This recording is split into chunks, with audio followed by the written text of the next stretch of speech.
వైఎస్ఆర్సీపీ అధినేత జగన్మోహన్ రెడ్డి అలాగే ఆయన సతీమణి భారతిరెడ్డి యూకే టూర్లో ఉన్నారు. వారిద్దరూ యూకే టూర్లో ఉన్నటువంటి సమయంలో వారి సొంత పత్రిక అయినటువంటి సాక్షి పేపర్లో లోకేష్కి సంబంధించినటువంటి ఒక యాడ్ ప్రచురితమైన నేపథ్యంలో దీని వెనుక భారీ కుట్ర జరిగింది అనేటువంటి వార్తలు వస్తున్న నేపథ్యంలో ఈ అంశం మీద మనం పూర్తి స్థాయిలో విశ్లేషణ చేసుకుందాం. ప్రస్తుతం మనతో పట్టినారు ప్రముఖ రాజకీయ విశ్లేషకులు అంకమరావు గారు. సార్తో మాట్లాడదాం. సార్ నమస్తే. సార్ నమస్తే కృష్ణ. వైసీపీ అధినేత జగన్మోహన్ రెడ్డి అలాగే ఆయన భార్య భారతిరెడ్డి గారు యూకే టూర్లో ఉన్నారు. వారిద్దరూ యూకే టూర్లో ఉన్నటువంటి సమయంలో వారి సొంత పత్రిక అయినటువంటి సాక్షి పత్రికలో టీడీపీకి సంబంధించినటువంటి ఒక యాడ్ లోకేష్ గారి బొమ్మతో సహా ప్రచురితమైంది. దీని వెనక భారీ కుట్ర జరిగింది అంటూ కొన్ని వార్తలు వస్తూ ఉన్నాయి. వీటిని ఎలా చూడాలి సార్? జగన్మోహన్ రెడ్డి గారు ఆంధ్ర రాష్ట్రానికి దేవాలయం లాంటిది అయినటువంటి శాసనసభ సాక్షిగా చెప్పాడు. సాక్షి ఏది చేసినా మీరు నమ్మొద్దు, దాంట్లో నిజం ఉండదని చెప్పాడు కదా ఆయన. నాకు సంబంధం లేదని కూడా చెప్పాడు కదా.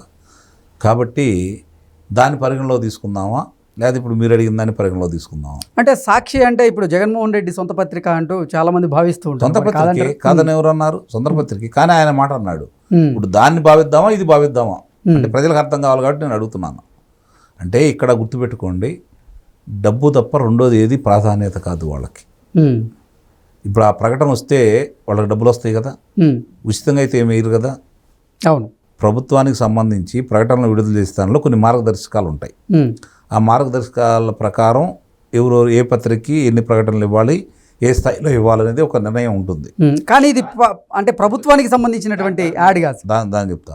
దాన్నే తొంగలో తొక్కి వాళ్ళు ఇష్టారాజ్యంగా అధికారంలో ఉండేప్పుడు వాళ్ళ ప్రకటన ఇచ్చుకున్నారు. అది చాలు వాళ్ళ మీద అభియోగాలు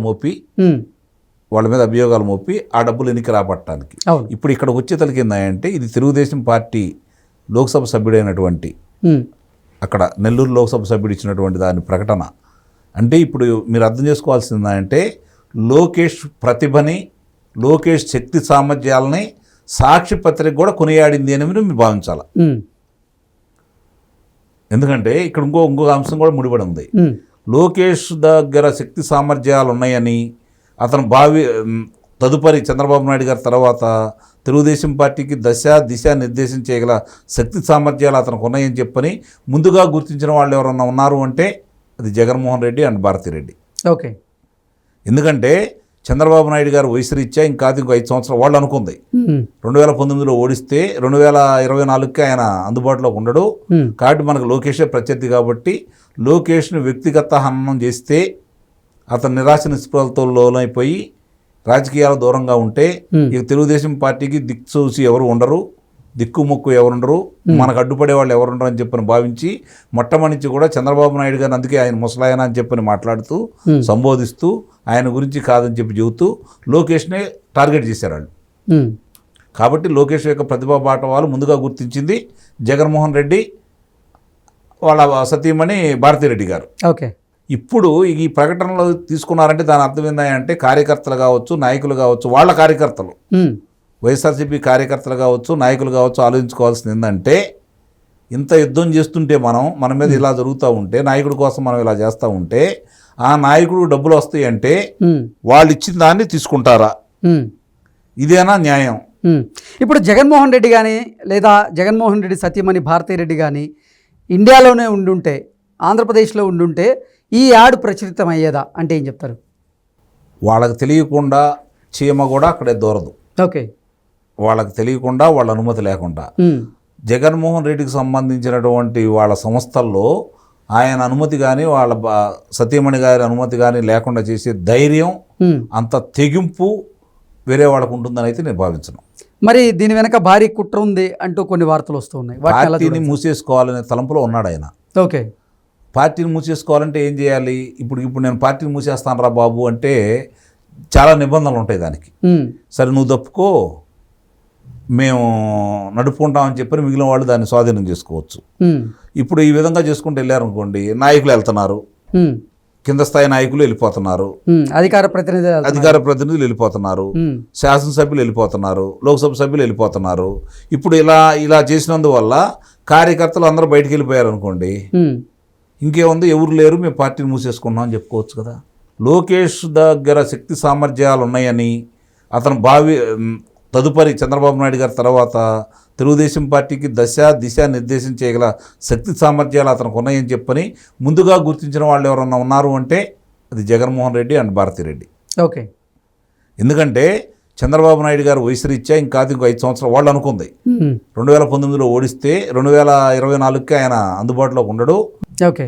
రెండోది రేపొద్దున ఎవరైనా అడిగారు అనుకోండి నిలదీసి, మేము ఇక్కడ లేము, భారతదేశంలో లేము కాబట్టి ప్రచురితమైంది, మాకేంటి సంబంధం అంటారు. మీరు ఈ మాట అంటే నాకు ఒకటి గుర్తొస్తుంది. గతంలో అంటే అక్రమ కేసులో నారా చంద్రబాబు గారిని అరెస్ట్ చేసినప్పుడు కూడా ఇదే మాట నేను లండన్లో ఉన్నారు అప్పుడు ఎత్తారు. ఇప్పుడు నేను యూకేలో ఉన్నాను, యూకేలో ఉన్న సమయంలోనే ఇక్కడ యాడ్ ప్రచురితమైందని చెప్తారంటారా? అంతే. మా వాళ్ళని బెదిరించారని కూడా అంటారు. అప్పుడు మా వాళ్ళని కూడా బెదిరించారు, అందుకనే వేసారు, మేము లేవు, మేము ఉంటే జరిగేది కాదని చెప్పని వాళ్ళ శ్రేణులకి నచ్చ చెప్పుకుంటారు. ఓకే. అంటే రేపు పొద్దున మళ్ళీ ఇంకొక యాడ్ ఇచ్చేటప్పుడు మళ్ళీ వెళ్తారు మళ్ళీ బ్రాండ్. అదే వాళ్ళకి అందుకంటే వాళ్ళకి ధనం ఏ రూపేణా వస్తున్నా కూడా దాన్ని ఏ రోజు కూడా తిరస్కరించరు, ఎవరి ద్వారా వచ్చినా కూడా తిరస్కరించరు. వాళ్ళు ఏ ప్రకటనైనా ఇస్తారు వాళ్ళు, అందుట్లో అనుమానమే ఉంది.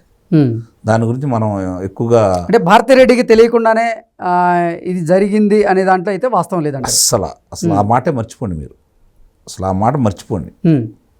ఎందుకంటే పరువు నష్టం వేసింది లోకేష్ బాబు. న్యాయపరమైనటువంటి ఈరోజు విచారణ ఎదుర్కొంటున్నారు వాళ్ళు. అలాంటి లోకేష్ బాబుకు సంబంధించి ఆయన పొగుడుతూ కోటి సభ్యత్వాలు పూర్తయిన సందర్భంగా అది తనకి ప్రత్యర్థి అయినటువంటి పార్టీ గురించి ఒక లోక్సభ సభ్యుడు, నెల్లూరు లోక్సభ సభ్యుడు ఇచ్చిన దాన్ని వాళ్ళు ఆమోదించి వేశారు అంటేనే మీరు అర్థం చేసుకోవాలి నేను చెప్పినవన్నీ వాస్తవాలని. అందుట్లో అనుమానం అయితే లేదు. ఓకే. మరి వచ్చాక దీని మీద జగన్మోహన్ రెడ్డి కానీ భారతిరెడ్డి కానీ ఏదైనా రియాక్షన్ ఇచ్చేటువంటి అవకాశం ఉందంటారు? శ్రేణులు ఎవరన్నా అడిగితే వీళ్ళందరూ ఎందుకు వెళ్తున్నారు ఏంటంటే మాకు తెలియదు, మేము దానికి బాధ్యులైన వాళ్ళ మీద చర్యలు తీసుకొని ఒక మాట అంటారు. లేదంటే మా పత్రిక ధర్మం ఎవరు వచ్చినా మేము ప్రకటనలు ఇస్తామని చెప్పి కూడా అనొచ్చు. అంత తప్ప వేరే వాళ్ళు అంతకంటే ఎక్కువగా దాని గురించి ఆలోచిస్తారని కానీ వివరణ ఇస్తారని కానీ అయితే నేను భావించట్లేదు. Okay. Okay sir, thank you.